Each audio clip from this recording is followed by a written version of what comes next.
Hello, Tom Kosnick, founding partner of the Vices Group, here with Jason Leverant, president of AtWork Personnel. Jason, welcome.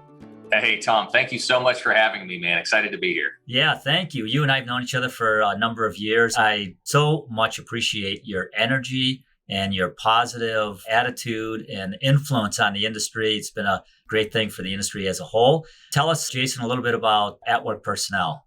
Absolutely. Well, so the AtWork Group, we've been in the industry for quite some time, actually. So going on 30 plus years in the staffing space. But I always tell everybody when I talk about the AtWork Group, we're one of the more unique animals in the staffing zoo, if you will. We're a franchisor. So we help people come into the industry. So that passion that I have for the industry, it really works well because I'm helping people really join our great industry, helping people understand and be very successful in the industry. So we're about 75 locations, 28 different states across the country. So we've got a good presence, but a lot of room to grow.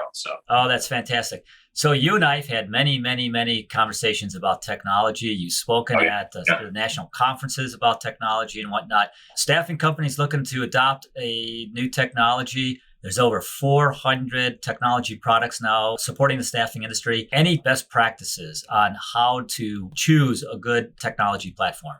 It's crazy when you pull out the ASA has their technology ecosystem that was actually a pared down version of the Talent Tech Labs tech ecosystem for the industry. If you look at that, it's like, mind numbing. So if I'm sitting here in my staffing business, I'm looking at what my P&L, my budget looks like, and I need to invest in technology. That is such a tough position to be in right now because there really are tons of awesome tech out there that you could take advantage of in your firm. But just because you could doesn't mean you should at the end of the day. So a piece of advice I think when somebody's evaluating technology is to really do an introspective look at your business. Determine where you have deficiencies and what really you're trying to accomplish with that technology. It's something that a lot of people, look at tech and you see some of the hyped up technology that comes down the pipeline. And every year we could go back and look and say, oh, wow, that was the tech that everyone was excited about. Advanced 3 or 4 years, did it really make the impact that everybody thought that it would at the time? Could we really not live without it? But really trying to assess what that need is in your business, and at the end of the day, trying to gauge, to measure what are the results, what kind of outcomes are we looking to achieve with whatever piece of technology we're bringing in. It's hard. It's a big decision because many times these companies, technology companies, they want to lock you into long-term contracts. So you're making these decisions, could be, relatively short-term decision-making process for a very long-term commitment. So are you ready to be married to that platform for a long period of time? And will it have the desired impact? So understanding that business model, making sure there's a match where the technology is going to support you all implementing that business model. Just real quick measures. I am always on my clients about, hey, okay, you bought this technology for X. Is it actually increasing gross profit production per internal employee? Measures, tell us about what's your philosophy on that? No. So if I'm looking at technology and my goal is to, reduce time to fill, and this is challenging because different platforms, different software underbellies to these various add-on or buckle-on software pieces provide different measures of reporting or ability to even capture the data you want. So if I'm trying to improve, time to fill, do I need to focus on, some kind of remote engagement platform? Do I need to focus on texting? Do I need to focus on a combination of both?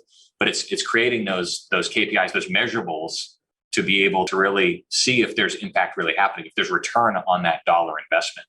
If you don't measure it, if you just implement it for that to say you're using this cool new platform, yes, it may have some small impact, but how do you really know if it's working or not? We're not in the business of making assumptions. We need to know for a fact. Okay, so clients of mine that are a little bit hesitant to measure, I'm going to have them call you.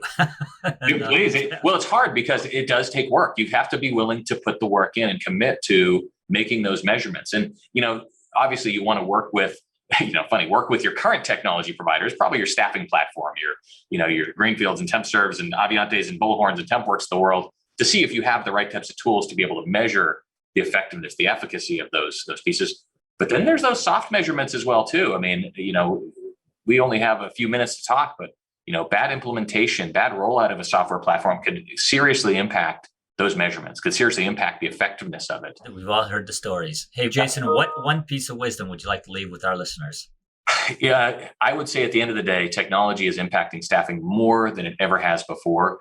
But we have to remember that we're in the service space. We're in the people business. We're in a service industry where at the end of the day, what differentiates, what a lot of the time sets me apart from my competition is me. It's about my commitment and willingness to serve the needs of my customers and of the talent that we serve. So while I love technology, it's my favorite part about my day-to-day and playing with cool tech, we still help people in really, really intimate ways. So let's not forget that and focus on that service. And that's what's going to help us differentiate and win new business. I love it. I love it. Jason Leverant, president of the AtWork Group. Thank you so much for joining us, Jason.